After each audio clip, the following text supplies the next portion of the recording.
क्या आपके बच्चे की पढ़ाई पूरी हो गई? हाँ। क्या आपका बच्चा आज नौकरी के लिए धक्के खा रहा है? हाँ। क्या आपका बच्चा आज बेरोजगार है? अरे हाँ भाई हाँ। फिक्र की कोई बात नहीं, हमारे पास एक ऐसा नगीना है जिसके पास इसका बेहतरीन इलाज है, और इलाज भी ऐसा घर बैठे बैठे, आपको कहीं जाने की जरूरत नहीं। हाँ, वो बात अलग है कि हम अपने मुंह से वो इलाज आपको नहीं बता सकते, आप खुद ही सुन लो। मोदी जी ने तो रोक दिया, एक भी बच्चा है मोदी जी का?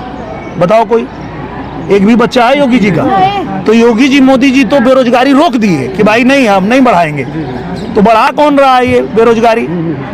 जो बच्चे पे बच्चा पैदा किए जा रहा है, और सरकार कह रही है रुक जाओ, तो मान भी नहीं रहा है। कितने तेजस्वी लोग हैं हमारे पास, कितने शानदार विचार रखते हैं जी। लो कर लो बात, ये तो हद हो गई कि अब इस तरह के प्रतिनिधि चुनकर आएंगे जनता की तरफ से। जनता को रिप्रेजेंट करने के लिए ऐसे ऐसे चेहरे होंगे जिनका ये मानना है कि आबादी बढ़ रही है इसलिए बेरोजगारी बढ़ रही है। ये मजबूर हैं, पर आप नहीं। मतलब इन भाई साहब के अकॉर्डिंग मोदी जी इनका कोई बच्चा है नहीं, योगी जी उनका कोई बच्चा है नहीं, तो वो बेरोजगारी कम करने में पूरा योगदान कर रहे हैं। अमित शाह उनका ऑलरेडी बच्चा है, तो वो उनका बच्चा सेट है। I have one announcement to make. Mr. MS Dhoni will join Team India as a mentor for upcoming T20 World Cup.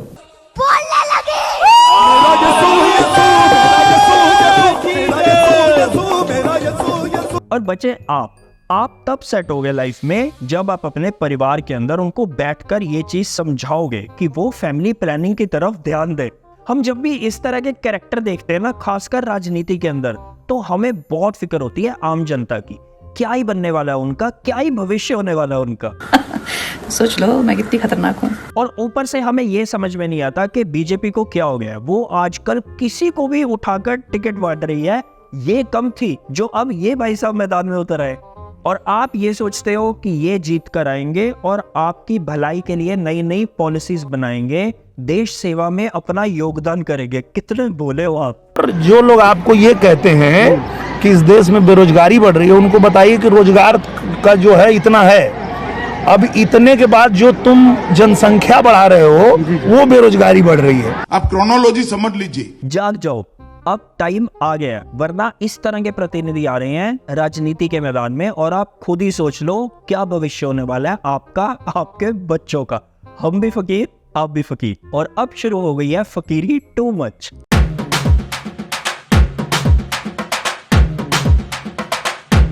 हम्बा हम्बा Rumba Rumba कम्बा कम्बा। चलो एक काम तो अच्छा हुआ, बीजेपी का मैनिफेस्टो आ गया, और आज हमें अब्दुल कलाम जो हमारे प्रेसिडेंट हुआ करते थे, उनकी एक लाइन याद आ रही है कि सपने वो नहीं होते जो आपको सोते हुए आते हैं, सपने वो होते हैं जो आपको सोने नहीं देते। अब आप कहोगे कि इस लाइन का मैनिफेस्टो से क्या ही लेना देना है? लेना देना है, यही तो गेम है। अब प्रधानमंत्री जी ने आपको क्या सपना दिखाया? विकसित भारत 2047 तक, जिसके चलते आज देश के अंदर है भयंकर बेरोजगारी, और एक बेरोजगार व्यक्ति, उसको रात को चैन की नींद आ ही नहीं सकती। अब आप खुद बताओ, हमारे मोदी जी के सपने ने आपकी नींदें उड़ा रखी है कि नहीं उड़ा रखी? कोई सेंस बात? सेंस की बात तो कतई मत करना। अब जैसा राजा वैसी प्रजा, और हम बस प्रजाएं। अब हमें अगर हमारे प्रधानमंत्री की बातें समझ में नहीं आती तो क्या हम उनकी रिस्पेक्ट करना छोड़ दें? ऐसा हो सकता है? भाजपा का संकल्प भारत को दुनिया के हर उभरते हुए सेक्टर्स का ग्लोबल हब बनाने का है। कैसा कैसा? एनीवेज, काम की बात यह है कि अब अगर आप बीजेपी का मैनिफेस्टो पढ़ोगे ना, और उसको थोड़ा ध्यान से पढ़ोगे, तो आपको काफी चीजें क्लियर हो जाएंगी, काफी चीजें समझ में आने लग जाएंगी। आपको ये समझ में आएगा कि पूरे मैनिफेस्टो के अंदर बस बहुत बड़े बड़े ख्वाब दिखाए गए हैं, बहुत बड़े बड़े सपने दिखाए गए हैं, लेकिन जो आज की जरूरत है, महंगाई और बेरोजगारी जिसने आम जनता को दुखी कर रखा है, उस पर बात ही नहीं है। अच्छा, अब चालाकी देखो लिखने वाले की, किस तरह से नौकरी वर्ड को रिप्लेस कर दिया गया रोजगार के अवसर से। क्योंकि आपको याद होगा 2014 में वादा किया गया था हर साल 2 करोड़ नौकरियां देने का, जिसके चक्कर में साहब आज तक फंसे हुए हैं। तो इस बार उन्होंने नौकरी वर्ड ही हटा दिया, रोजगार के अवसर लिख दिया। भारत के यूथ के लिए इतनी सारी अपॉर्चुनिटीज लेकर आएगा जिसकी उन्होंने शायद कल्पना भी नहीं की होगी। सितंबर 2022 बीजेपी अध्यक्ष जेपी नड्डा ने दावा किया कि मदुरै एम्स की स्थापना से जुड़ा 95% काम पूरा हो चुका है। हम भी इस साइट पर पहुंच चुके हैं और हमें सिर्फ इस 4 दीवारी के अलावा और उस बोर्ड के अलावा हमें कुछ नहीं दिखा। वाह मोदी जी वाह। अब रोजगार का मतलब तो कुछ भी हो सकता है। अगर आप MBA की पढ़ाई करके उसके बाद आप पकौड़े तलने का काम कर रहे हो तो एक तरह से वो रोजगार ही है। कोई ये नहीं कह सकता कि आप बेरोजगार हो। अगर आपके GTV स्टूडियो के बाहर कोई पकौड़े बेचता है और शाम को 200 रुपया कमा करके घर जाता है, उस व्यक्ति को आप रोजगार मानोगे कि नहीं मानोगे? या मानोगे कि नहीं मानोगे? या मानोगे कि नहीं मानोगे? या मतलब हद है। ये होता है सामने से मुंह पर खड़े होकर किसी को बेवकूफ बनाना।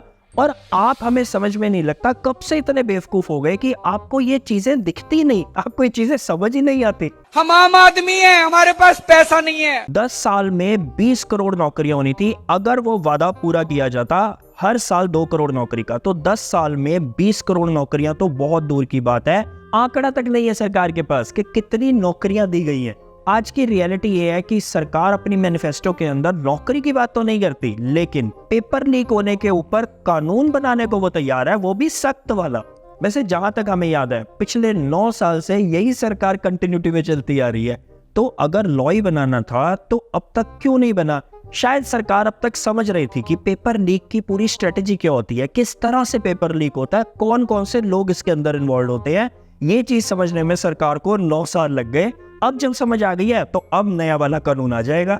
अब एक और चीज नोट करना, हमारे प्रधानमंत्री का भाषण हो या बीजेपी का मैनिफेस्टो हो, इसके अंदर एक और वर्ड बहुत ट्रेंडिंग में चल रहा है। वो वर्ड है अब। वो समय दूर नहीं जब भारत दुनिया का ग्रीन एनर्जी हब होगा, फार्मा हब होगा, इलेक्ट्रॉनिक्स हब होगा, ऑटोमोबाइल हब होगा, सेमीकंडक्टर हब होगा, इनोवेशन हब होगा, लीगल इंश्योरेंस हब होगा, कॉन्ट्रैक्टिंग कॉमर्शियल हब होगा। स्पेस में भी हम एक बहुत बड़ी ताकत के रूप में, विश्व में बहुत बड़ी ताकत के रूप में उभरेंगे और उसके लिए निश्चित रोड मैप से हम आगे बढ़ेंगे।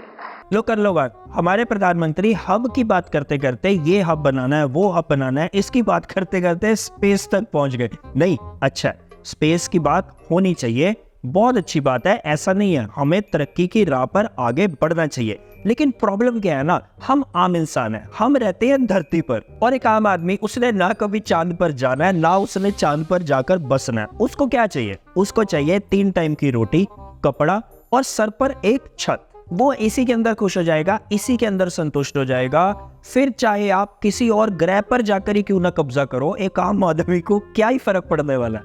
स्पेस में भी हम एक बहुत बड़ी ताकत के रूप में, विश्व में बहुत बड़ी ताकत के रूप में उभरेंगे और उसके लिए निश्चित रोड मैप से हम आगे बढ़ेंगे।